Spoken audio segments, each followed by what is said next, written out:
এবার এনসিএল টি20-র খবর। জিতেই চলেছে রংপুর। বরিশালকে 7 উইকেটে হারিয়ে টানা পঞ্চম জয় তুলে নিয়েছে আকবর আলীর দল।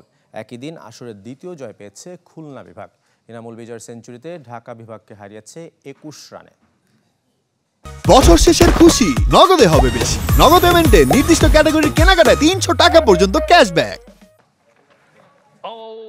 ইনিংসের শেষ ওভারের দ্বিতীয় বলে যখন স্ট্রাইক পান ইনামুল বিজয়, সেঞ্চুরি থেকে তখনও 12 রান দূরে খুলনা ওপেনার ইকবাল হোসেন ইমনের পরের 4 বলেই ম্যাজিক ফিগারের দেখা পান ডানহাতি ব্যাটার।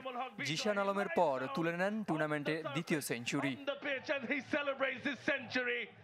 খুলনা ঢাকা ম্যাচে ব্যবধান গড়ে দিয়েছে মূলত বিজয়ের ব্যাটিং। 33-এ পা দেয়া এই ওপেনার জন্মদিনের পরদিনই জানান দিলেন এখনও হারিয়ে যাননি। টস হেরে ব্যাট করতে নেমে তার হার না মানা 101 রানে ভর করে 3 উইকেটে 180 রানের চ্যালেঞ্জিং স্কোর গড়ে খুলনা। শুরুতে কিছুটা নড়বড়ে হলেও সময়ের সাথে বাড়তে থাকে উইলো হাতে বিজয়ের তাণ্ডব। প্রথম 38 বলে 50 পূর্ণ করা বিজয় পরের 29 বলে তুলে নেন সেঞ্চুরি। কি স্পিন কি পেস, এদিন তার আক্রমণাত্মক ব্যাটিং থেকে রেহাই পাননি কেউই। 10-4 আর 5-6 সাজানো তার ইনিংস। ইমরুল কায়েস, আজিজুল হাকিম, মোহাম্মদ মিথুনদের ব্যর্থতা বুঝতেই দেননি এনামুল বিজয় ও অধিনায়ক নুরুল হাসান সোহান। চতুর্থ উইকেটে অবিচ্ছিন্ন 89 রানের জুটিতে সোহানের অবদান 34।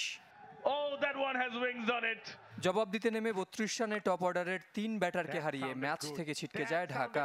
পঞ্চম উইকেটে তাইভুর পারভেজ ও মাহিদুল ইসলাম অঙ্কনের অবিচ্ছিন্ন 87 রানের জুটিতেও হার এড়াতে পারেনি সাইফ হাসানের দল। তাইভুর 63 আর মাত্র 23 বলে 43 রানের ক্যামিও খেলেন অঙ্কন। দিনের আরেক ম্যাচে বরিশালকে 7 উইকেটে হারিয়ে টানা পঞ্চম জয় তুলে নিয়েছে রংপুর। টস হেরে ব্যাট করতে নেমে আলাউদ্দিন বাবুর বিধ্বংসী বোলিংয়ে 108 রানে গুটিয়ে যায় বরিশাল।